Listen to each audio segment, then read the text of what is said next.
we have a crisis in the world, tremendous crisis, and also crisis in our consciousness, in us. I see the urgency of change, radical revolution, mutation in the mind. I see it. It is necessary. There is complete quietness of the mind, and that which is silent has vast space. Only then that which is nameless comes into being. This is Urgency of Change, the Krishnamurti Podcast.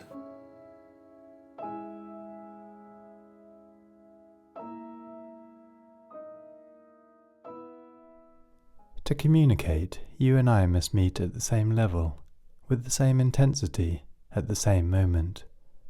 Otherwise, communication ceases.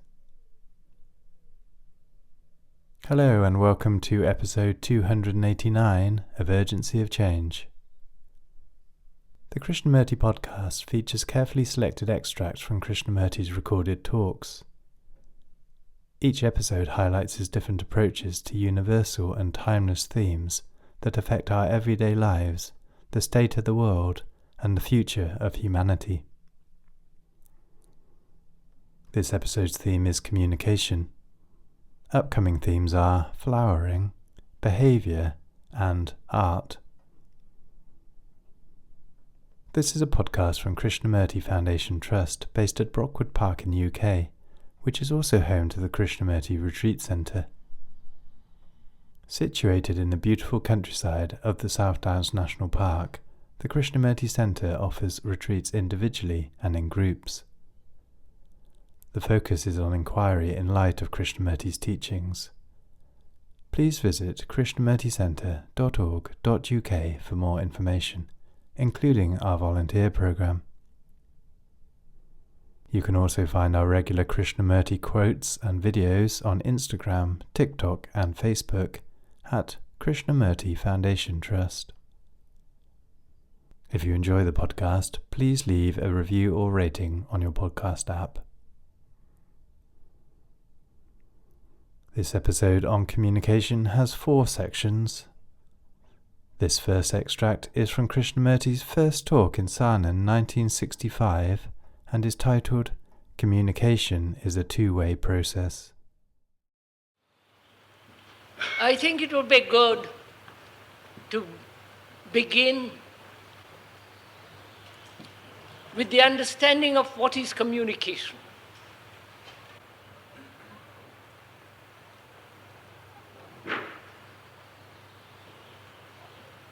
I feel it is very important to see the nature and the structure of verbal communication.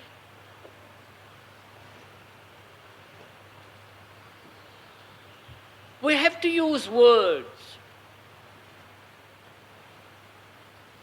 but unfortunately, each word is interpreted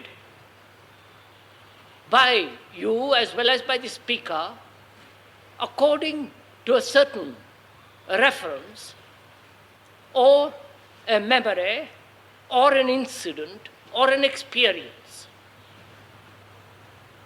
And so we're always using words and translating them according to our pleasure and like and dislike. And so communication becomes extremely difficult.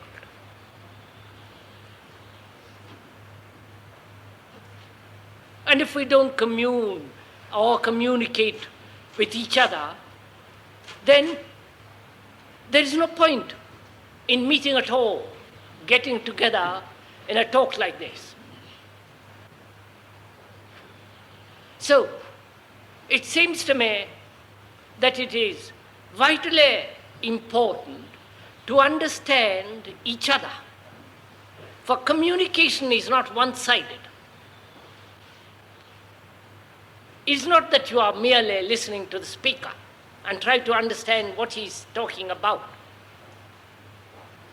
But rather communication is a two-way process. Both you have to communicate with the speaker, and the speaker has to communicate with you. And communication can only exist when both of us are intense, sufficiently serious with our intention, and capable of an intensity at the same time, at the same level. Otherwise, communication is not possible. Unless we both are looking in the same direction. You and I can't see the same thing. So we must be quite sure that we are looking together in the same direction. And then when we talk about something, then it is communicable. Otherwise it becomes extremely difficult to convey what one wants to do.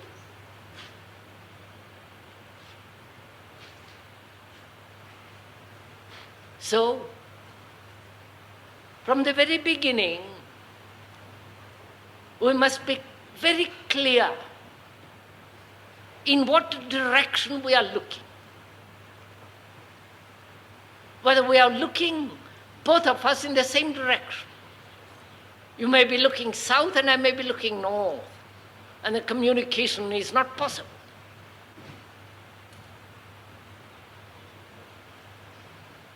So, to communicate with each other, we must find out what it is that we are seeking, what it is that we are both looking for, if we are looking, if we are searching.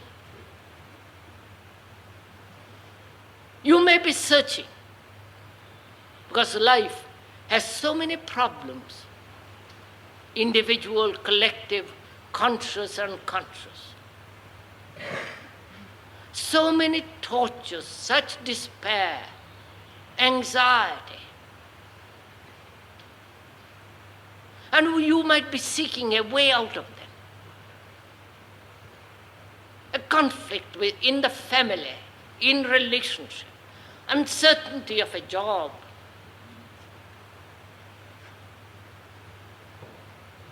Trying to adjust oneself to a particular relationship,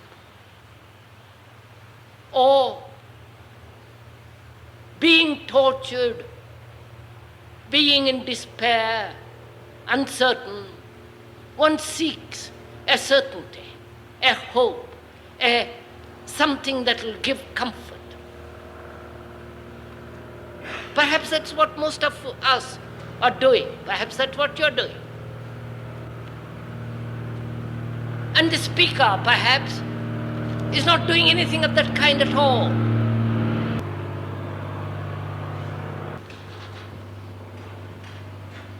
So, you may be seeking, and the speaker may be saying, don't seek at all.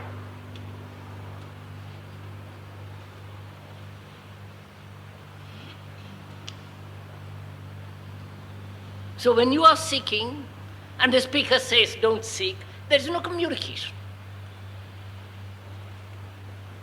Either you have to understand what the speaker is saying, or the speaker has to understand what you're trying to do. So that's what we are both going to do this morning.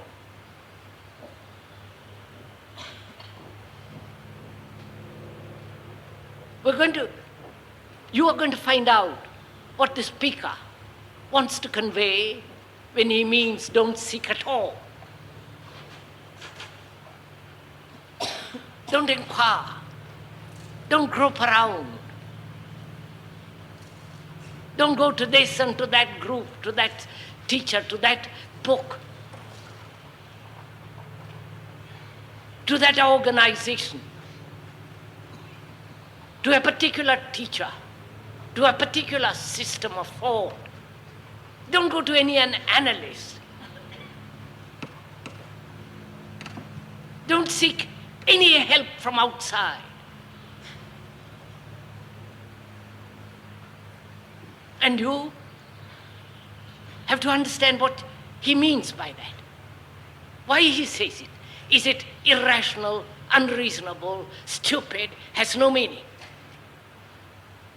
Then when we both of us have established a relationship,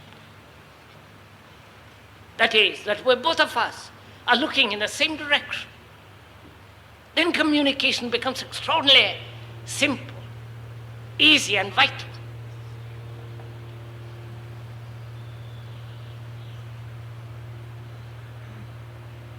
And another difficulty in communication is that we don't listen.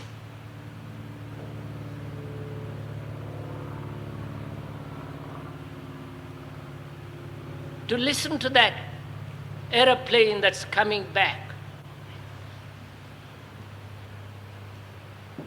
without any resistance, without any annoyance and irritation, just to listen to it.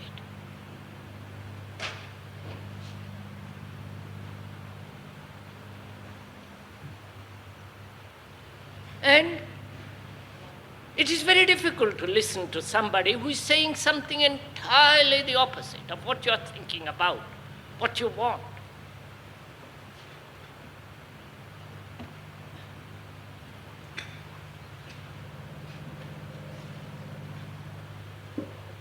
To listen without any judgment, evaluation, acceptance or denial, just to listen.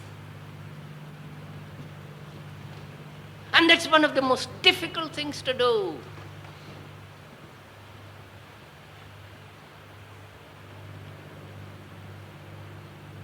Because how can one listen when one is tortured?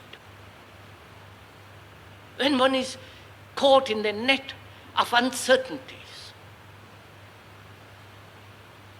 When one is angry, furious with himself, with society, with the environment in which he lives?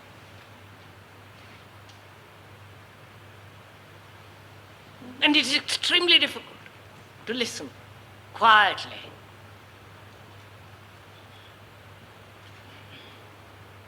And it is only, it seems to me, that one can learn really deeply and profoundly when one listens without any demand, without asking a question and an answer, just to listen.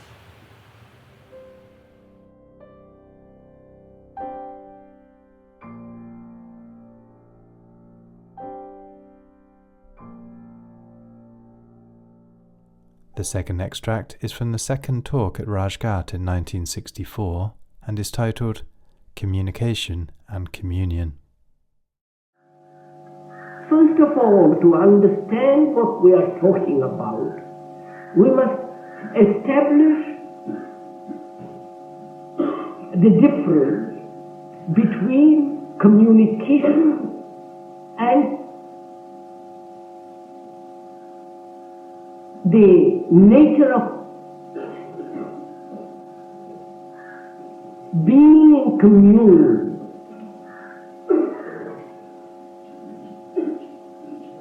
The two, I think, are different. That is, communication is one thing, and being in communion with another is quite a different thing. Communication demands either words, gesture, or some form of outward expression which conveys the meaning of the speaker to the listener or the listener to the speaker. This is what we mean by communication. Write a letter, use certain words as symbols which will convey the same meaning to you as well as to the speaker, which means there is a reference. So communication cannot be misunderstood if it is clearly, definitely expressed in words which you and I both understand. Then there can be no equivocation, there can be no misunderstanding. It's clear, definite. You and I both understand English, if we do understand English.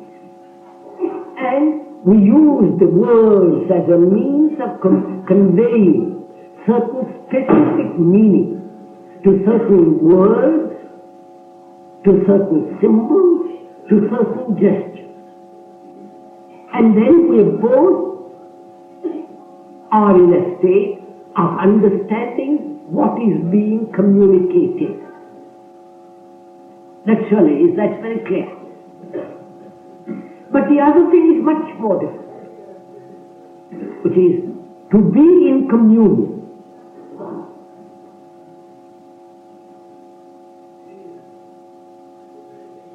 As I said, this is much more difficult because most of us are not in communion at all with anything.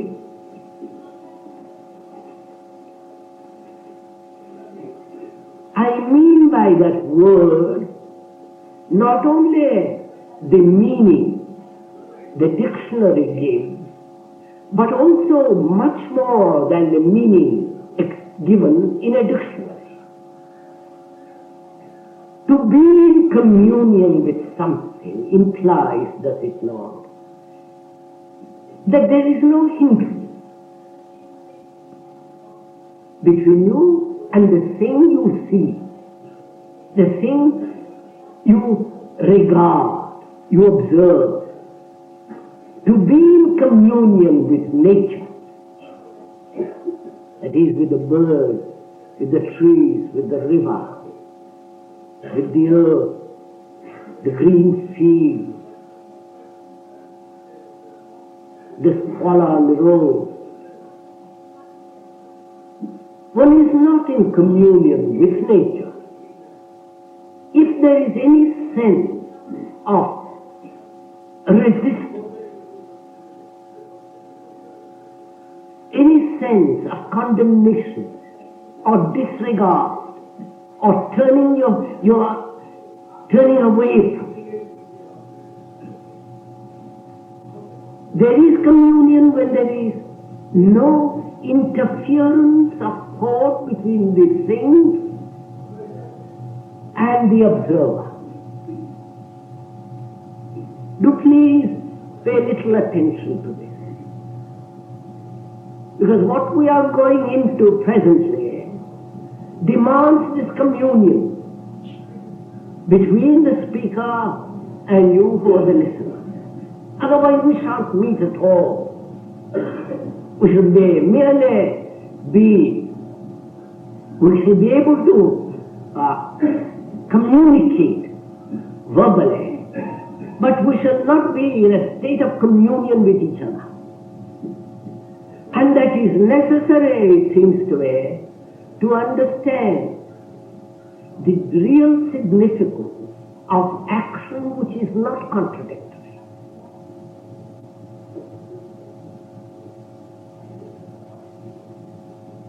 So, we mean by communion a state of mind which is not to be induced,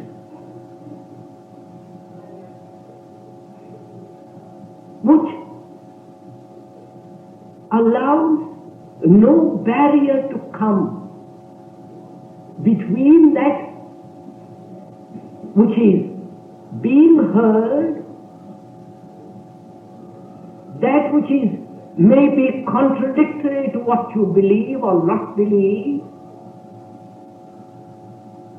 A state of mind which doesn't compare, quote, evaluate, but actually listens, tries to find out.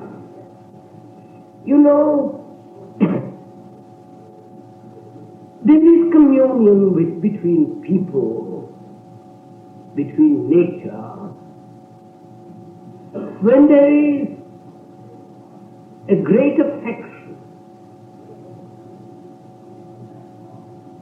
when I like you and you like me, or when you like one another, in the sense that there is a great deal of sympathy, affection, no sense of condemning, comparing, judging, evaluating. Then in that state, the two people are in a state of communion. That is, they are in communion at the same moment, at the same level, with the same intensity, which is after all what is called love.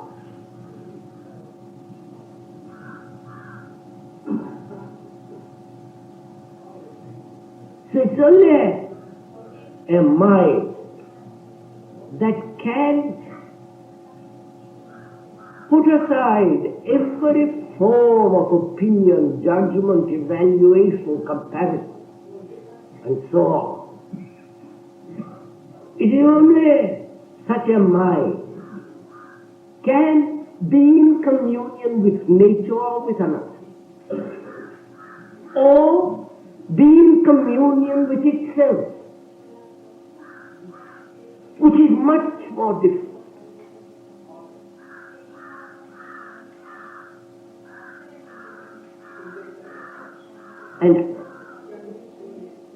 And it is necessary to understand this because there is, unless one is directly in communion with oneself and therefore with a source of action which is not contradictory, our life will inevitably be a contradiction. Do what we will. Whatever pattern you may follow, whatever beliefs you may have, whatever concepts, our life will be contradiction. Like in this country, you preach everlastingly of ahimsa, non-violence, and all that stuff, and do quite the opposite. You talk about a nation of peace, of non-violence, and prepare for war, much more than the other nations. There they don't talk about non-violence, they say what rubbish. Here, every politician, every person has this schizophrenia, double entity, double personality, double sex.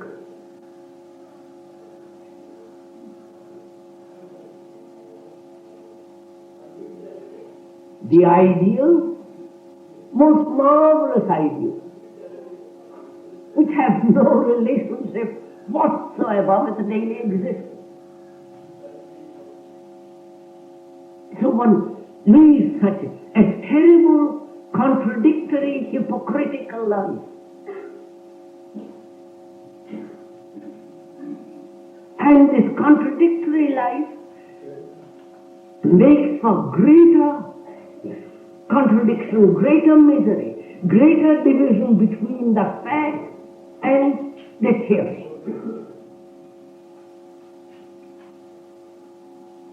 And then the problem arises, how to bridge the fact with the theory. And then from that, the everlasting search, the constant of trying to discipline the mind conform to the pattern, to the concept, and thereby increasing more contradiction, more wider, deeper division between the fact and the theory. Please, this is what is actually happening in your life, which is not a theory. I am not condemning it. We are just saying, observe it. It is a fact.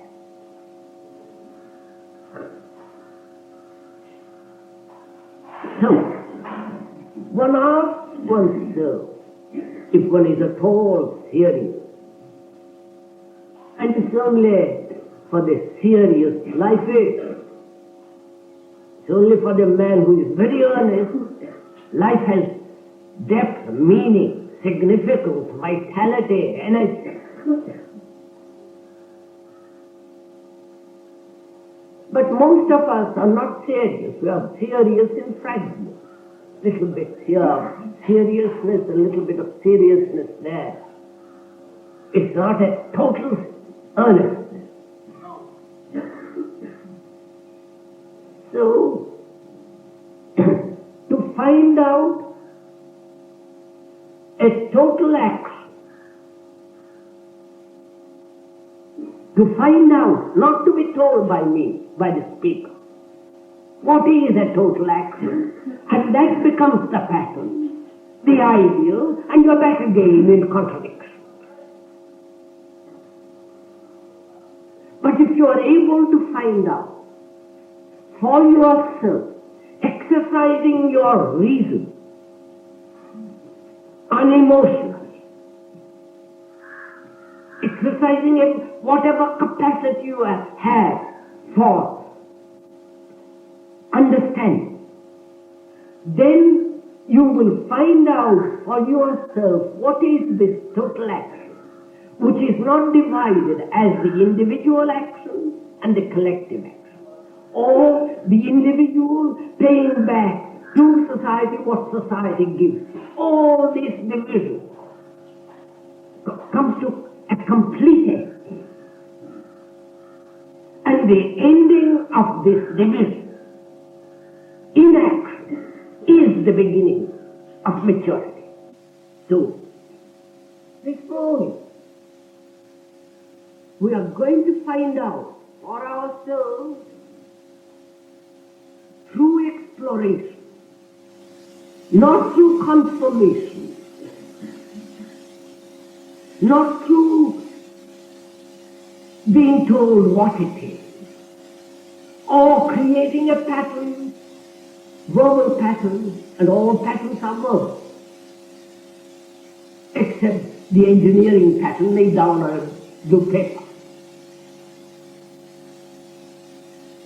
Without creating any pattern, ideological or contradictory pattern, we are going to find out, if it is possible, whether there is a total action which, whatever we are doing, will not create a contradictory action, and therefore more misery, more sorrow, more confusion.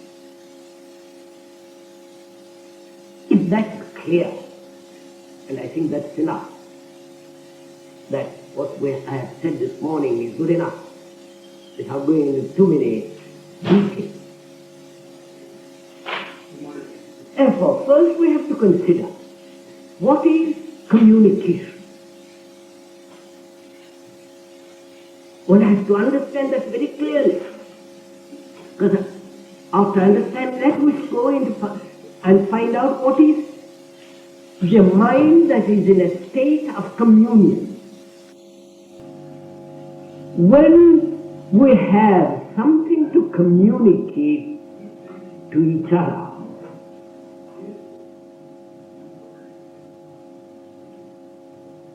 we use words.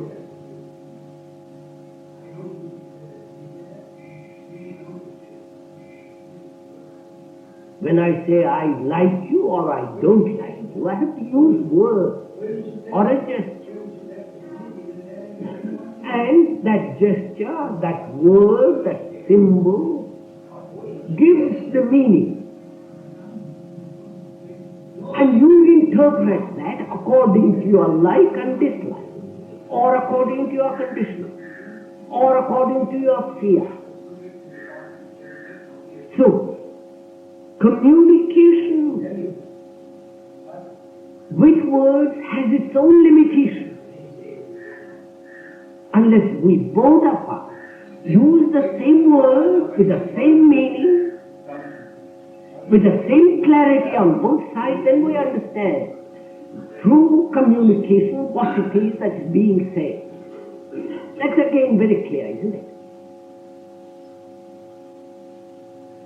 When we say 2 and 2 make 4, it is very clear.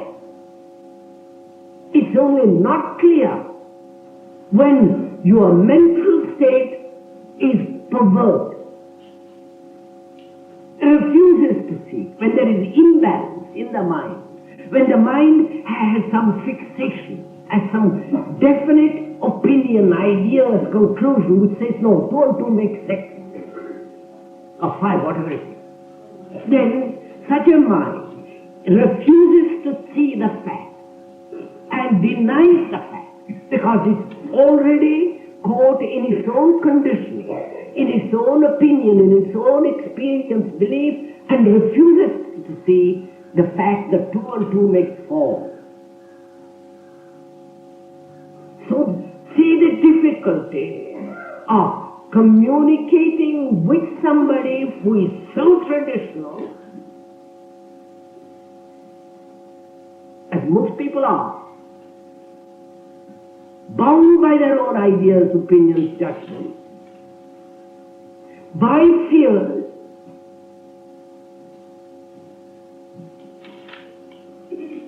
by their own inefficient thought, by the use of a word which they give a specific meaning, which the speaker has not that meaning. So, see the immense difficulty in communicating verbally.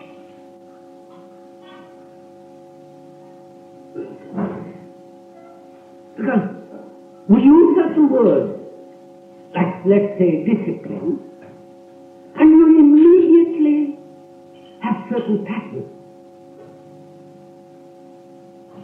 You immediately translate that word into your particular terminology, into your particular experience, or the discipline according to some religious leader, and so refuse to understand the meaning that the speaker is giving to that specific word.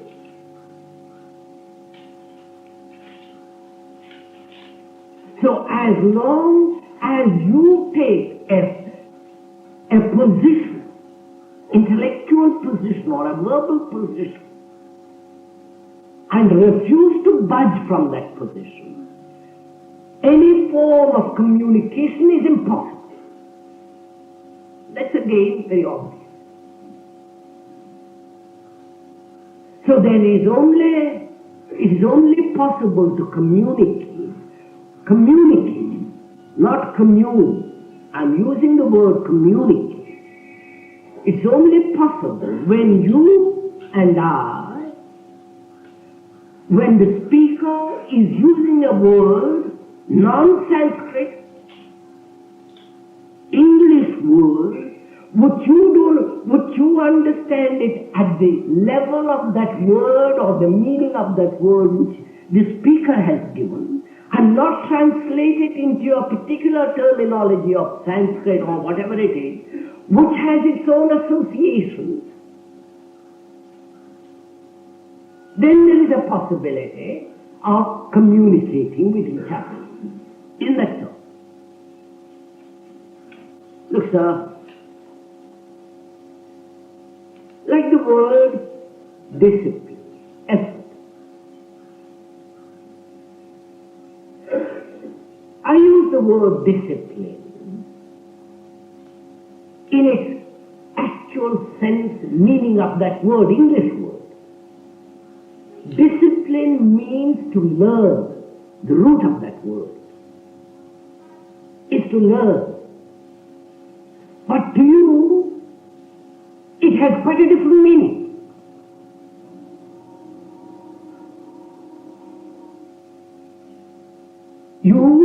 Moment you hear that word, you translate it, meaning conformity, suppression, control, discipline according to some Shankara, this, that, the other. So you and I have ceased immediately cease to communicate with each other. Isn't that so?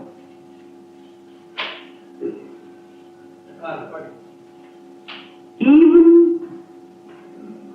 to communicate with each other verbally, you must be in a state of trying to find out what that word means according to the speaker, not according to your particular definition.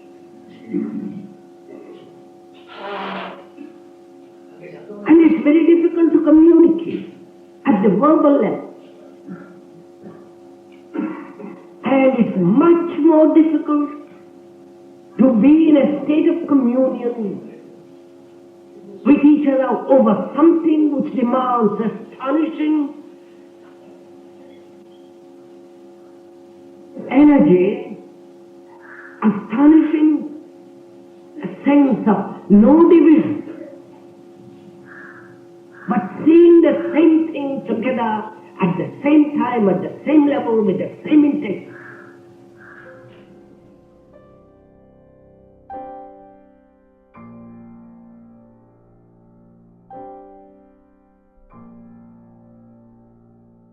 The third extract is from Krishnamurti's 6th talk in Bombay 1965 and is titled Communication Requires Sensitivity.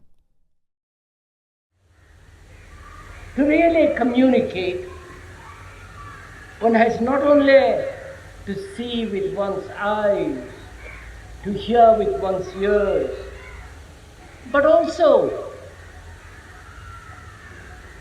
to see and feel with one's mind and heart. Because one sees much more with one's mind, much more rapidly, much more quickly than the eye sees. And the mind hears much more quickly, with greater precision than the ear. And to feel, one must not only see and hear with one's mind, but also with one's heart. That is, to be very sensitive. Because most of us, unfortunately, through our education, through modern life, through everyday turmoil and the ugliness and the despair of life, and the routine and the boredom and senseless meaning of existence,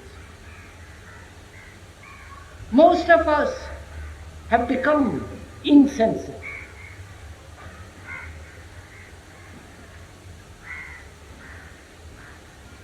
And to listen, to see, demands not only that the mind be astonishingly precise and sharp, but also there must be a great sensitivity. not only to the words, but to the feeling, to the beauty of something that you hear to be true, or to be equally sensitive when you hear something false, something not right. And as most of us are so indifferent, have no time or the patience to consider deeply, to investigate profoundly, we resort to the quickest way of communication. That's just to hear a few words and oppose them or agree with those opinions or those words and terms, and deny or accept. This is what we generally do. But I'm afraid when we are discussing about something that demands not only that the ear pay attention, but also the mind and the heart be at a tension of sensitivity. That sensitivity is necessary if we would communicate together about something that demands your careful attention. We are not going to talk about something. About something is always an idea. I talk about politics, about religion, about the particular problem. But the about is the idea about politics, about a particular problem, a particular issue. But when we are communicating together, when we are in communion together, there is no such thing as the about. There is no idea. You and I are in communion, directly, hearing the word, seeing, feeling, and the mind, listening much more, non-argumentatively, nor accepting nor denying. Because if you accept or deny, you are not in communion. First we must establish communion. And to establish communion, we must not talk about something.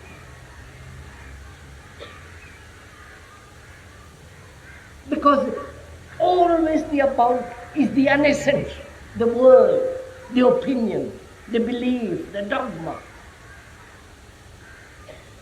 But if there is communion between the speaker and the listener, then we will go through the words, the terminology, the opinions, the ideas, and come to something which will have tremendous significance to both of us.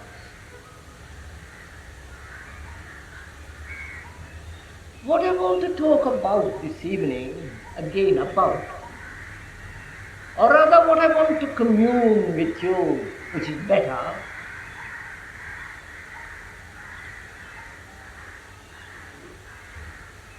is the nature and the significance of meditation.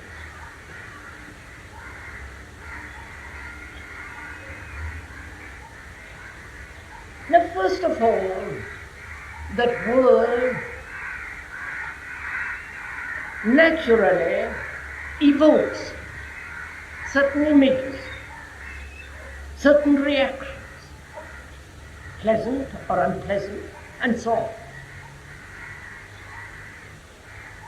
And as we are going to commune together, as you're trying, as you are feeling your way with me into this extraordinary thing called meditation, you must naturally, easily, willingly put aside your opinion, your practices, your disciplines, all that to find out what the other man is trying to convey.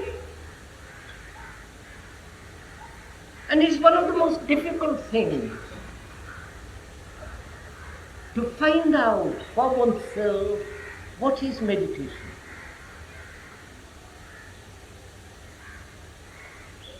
Now, first of all,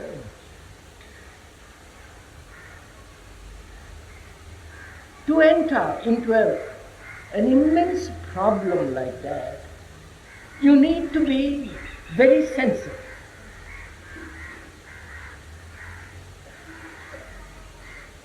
You cannot come to it with clear-cut ideas and opinions and judgments. You must be sensitive.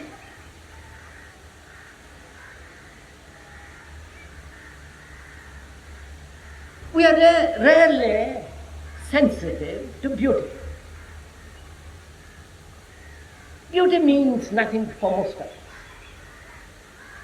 Personal adornment is not beauty.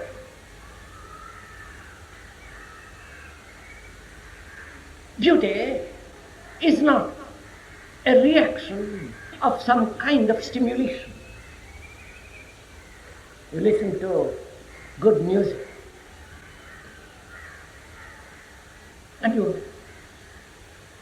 and tears come to your eyes. And such feelings, you call a beautiful feeling. You call that an experience. That is, you are stimulated by an outward incident, by an outward occurrence, as seeing a statue, seeing a sunset, seeing a beautiful woman, or a clean, healthy smile of a child. You feel how beautiful that is. That is, you are stimulated. And the reaction of that stimulation is either pleasure or not pleasurable. If it is pleasurable, you call that beauty. But there is a beauty that is not the outcome of a reaction or of a stimulation. And that sense of beauty is not merely color, proportion, the texture, the quality, but it has something far greater, much deeper, which has nothing whatsoever to do with a passive stimulation. Now, to convey that feeling, the feeling of that sense of beauty, where the mind, the heart, the nerves, your whole sensory organism is in complete coordination, not induced or brought about by any stimulation, but actually is there because you are throughout the day sensitive to everything, to your word, to your gesture, to your walk, to the dirt on the road, to the squalor of a house, disorderliness, the ugliness of the office,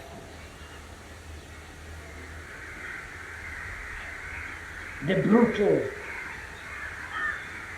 travail of man. You are aware sensitive. And because you're so sensitive, you have activated every field of your being, activated every corner of your consciousness, of your state. It is only then that there is a sense of beauty, not stimulated by the lake or the balloon mountain or by a poem or by the movement of a bird on the wing. Now, to communicate that feeling, to realize that you and I both feel that beauty which is not adorned, which is not a stimulation, which is not an intellectual concept, but an actual state. To communicate that, you and I must both be not only intense, but meet at the same level, with the same intensity at the same moment. Otherwise communication ceases. And such communication is necessary to understand what we are going to go into.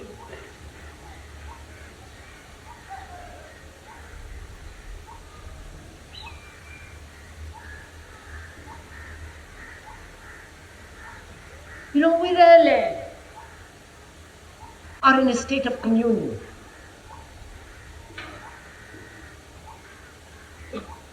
You may hold the hand of your wife or your friend or a child. But we are not in communion. We are physically in conflict.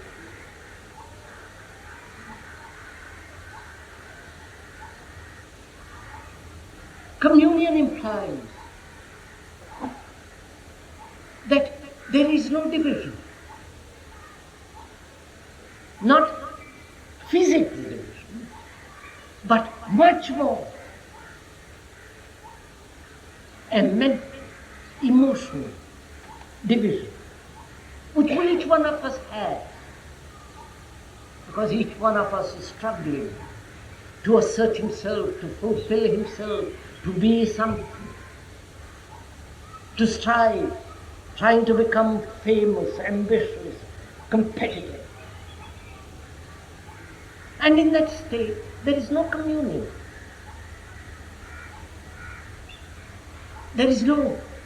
There may be a physical communication, but communion is something far more deep,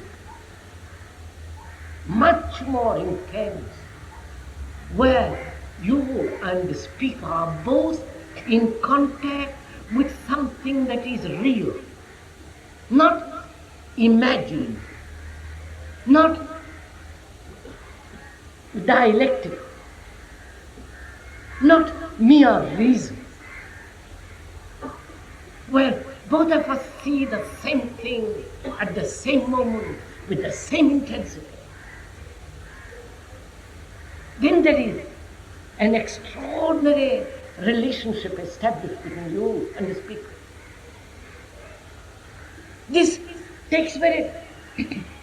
This happens very rarely for many of us, for most of us.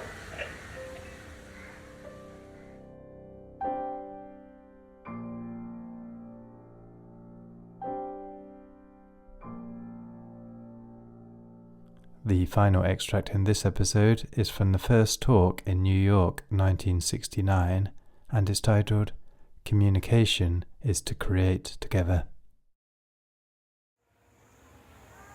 You know what the word communication means? The meaning of that word? It means to work together, to think together, to create together. Not the speaker says something, you agree or disagree with it, you merely the listener, the hearer, and therefore not taking part in the process of learning, understanding. So communication means the word itself means to create together, to understand together, to work together, to learn together. That is what we are going to do now. Communicate with each other. Not that you merely listen to the speaker.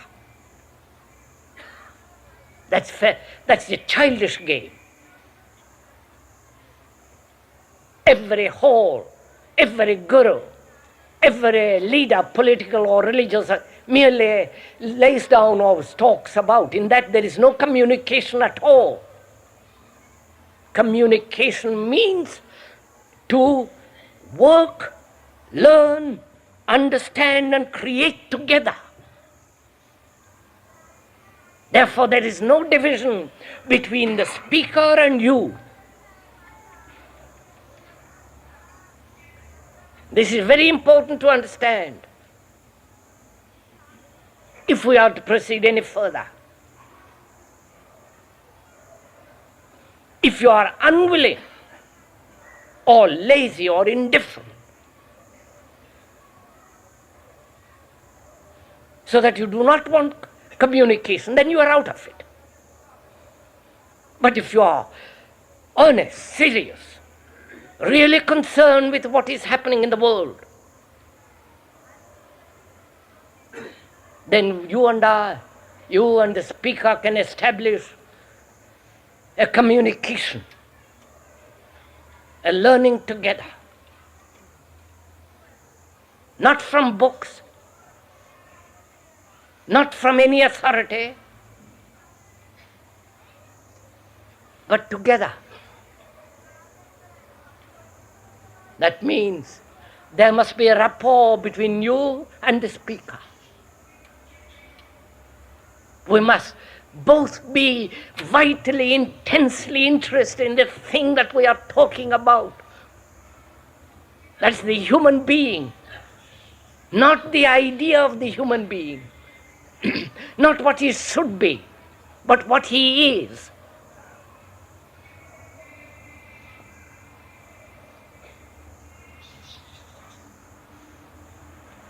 So, we are going to communicate with each other. Therefore, there is no authority, though the person and the speaker is sitting on a platform, which is most unfortunate, because that very position, sitting on a platform, gives a certain authority.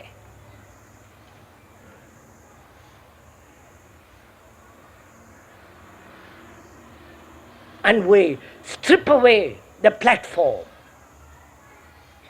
We use it merely for convenience, so that we can see each other. Not a person sitting on a platform laying down law or telling you what to think.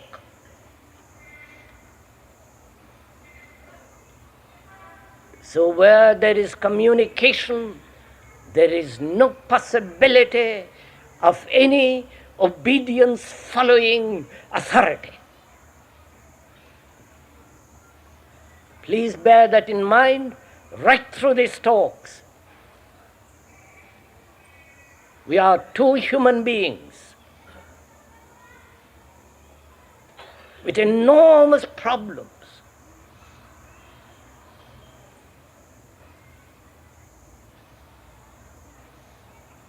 And the speaker may have understood more, not more.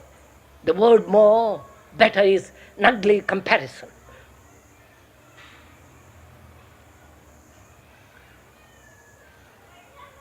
So, Together, we're going to examine not what you have learned from books,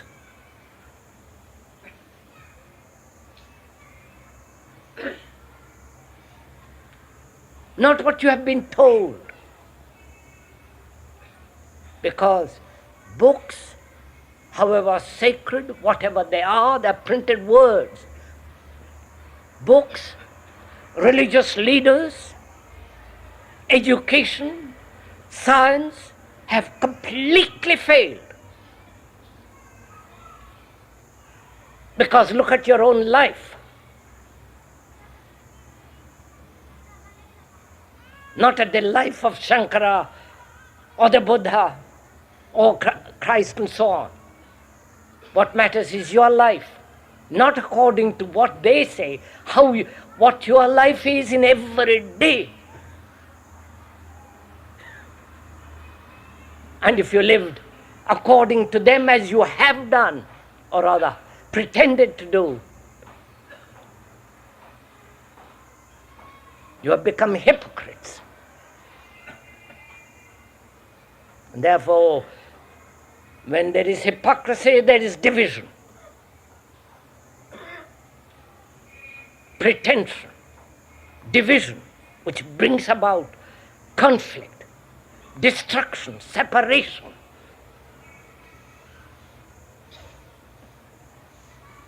So, if we understand this meaning of that word, communication, and the meaning of that word, individual, which means to be whole, to be healthy, both physically, psychologically, and mentally healthy. And also it means holy, sacred. That one word, whole, implies all that. And when we talk about individuality, the individual, he is not whole, he is not healthy, he is not holy, because he is broken up, contradictory, fighting in himself and others. So, when that's very clear, we can proceed to communicate with each other. That is, observing what is taking place not only in the world but also in our souls.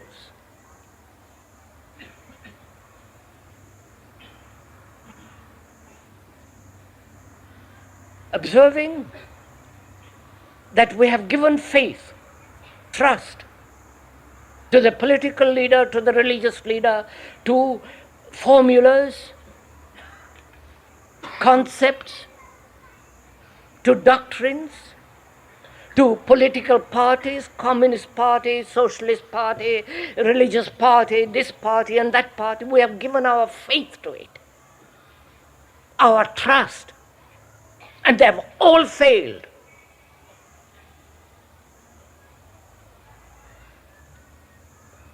Because we looked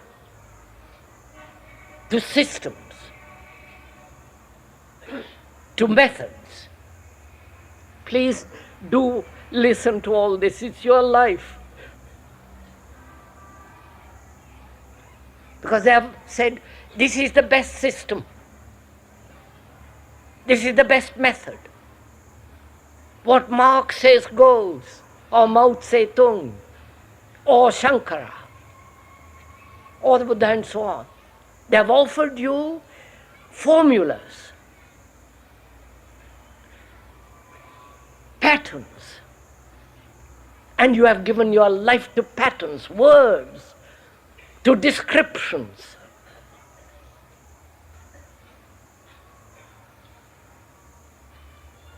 So, They've all failed. Even the communist world is upside down. Like this world.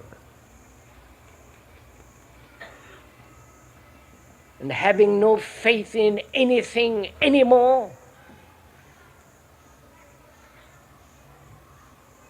you think one can have faith in oneself, confidence in oneself. Can you confide in yourself? Because you are the result of the past. You are the result of the society in which you have lived, the culture which has brought you up, the education. And you are all that. You are confused, miserable, uncertain. And how can you have confidence in yourself? You can't. Your thought, your values, your assertions, your dogmas, your beliefs have no value at all.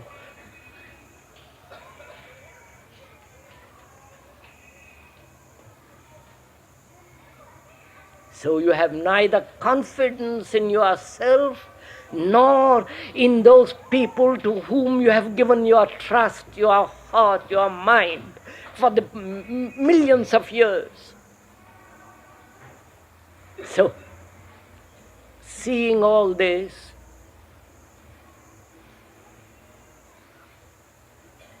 you need to, you ask, where is their light? Not your light, not the light of Shankara, Buddha and all the rest of those people, but light, new light. Not the old light put in the old candle. Where is there light in all this monstrous world?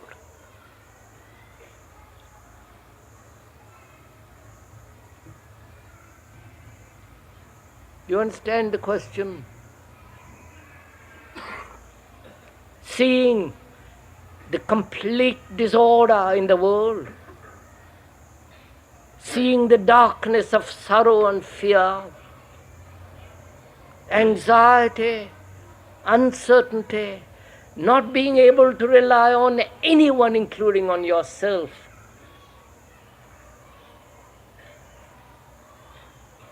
You say, where am I to look? Where am I to find a new quality of mind?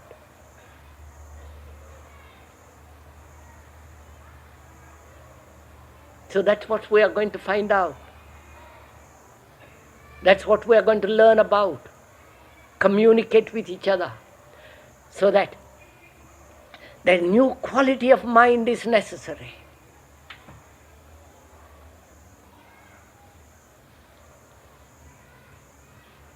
Right, sirs?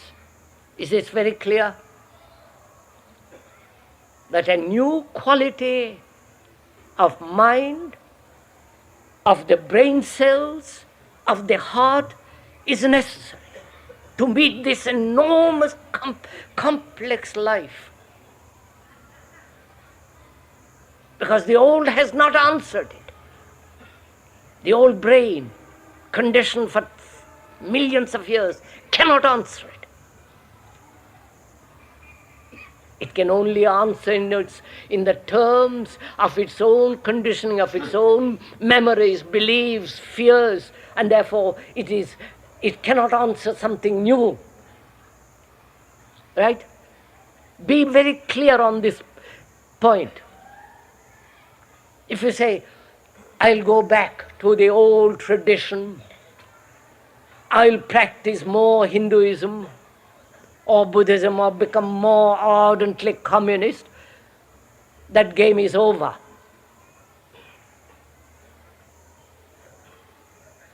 Because the challenge which is always new demands a new response. It demands a new quality of mind, not a new thought, a new mind. We are using the word mind to mean not only its intellectual capacity to reason clearly, healthily, objectively, without any emotion and sentiment.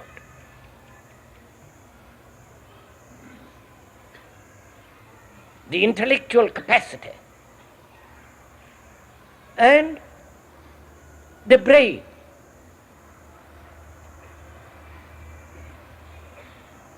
With all its extraordinary capacities. And the physical nervous organism, all that is the mind. It's one unit, not separate units as the higher self, the lower self, and so on. The soul, the division that man has invented. This invention as the Atman and not Atman, the me and not me, just non-existent, non-factual. It's a theoretical thing. So whereas if you observe, the mind is the whole in which the brain cells with their memories, the heart with its emotions, love, sentiment, the feeling. All that is the mind. At least we are using that word to include all that as a whole unit, a living body, non-fragmentary.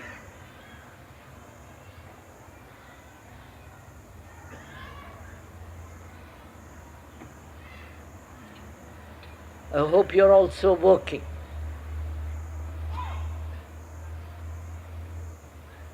We are communicating with each other.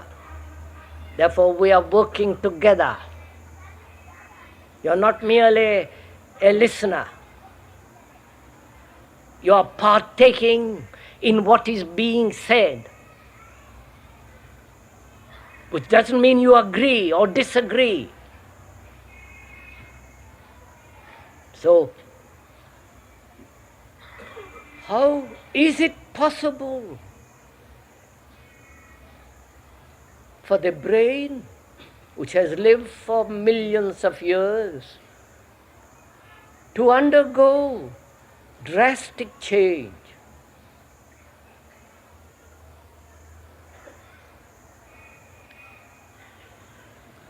You understand the question?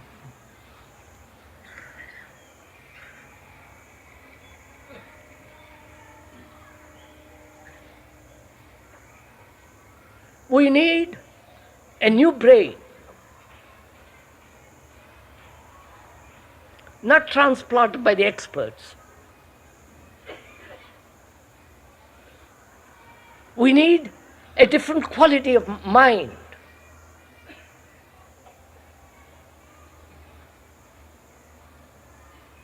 To function at a different dimension.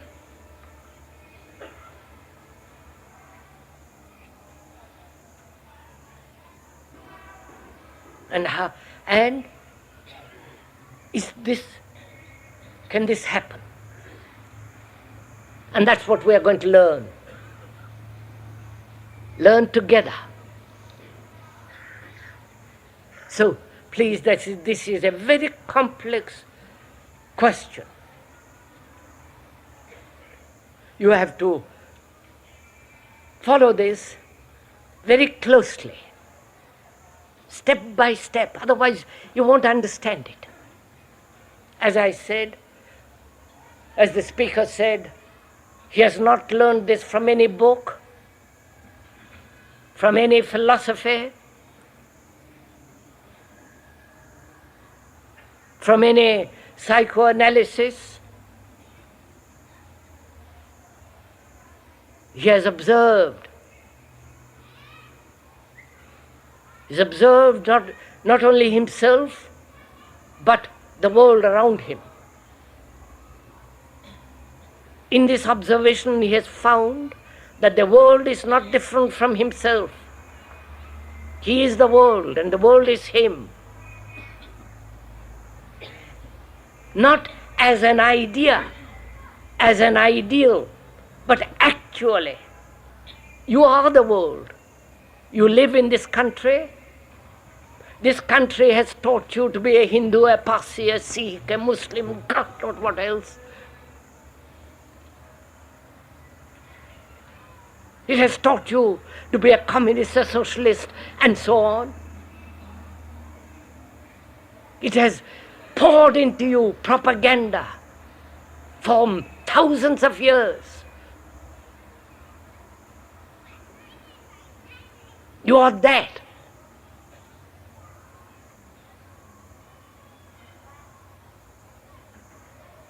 You are what you have been told to be.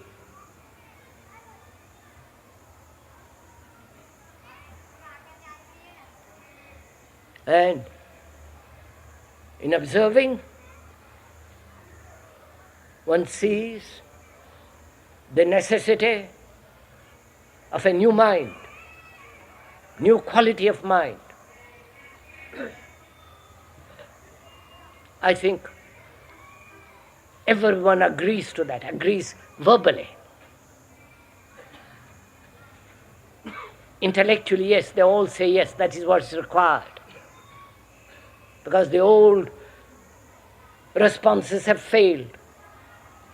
The old formulas, the old guides, the old schools, the tradition have all gone, finished. They have no value anymore. You are faced with a new world, with a new challenge. Therefore, you have to have a new quality of mind.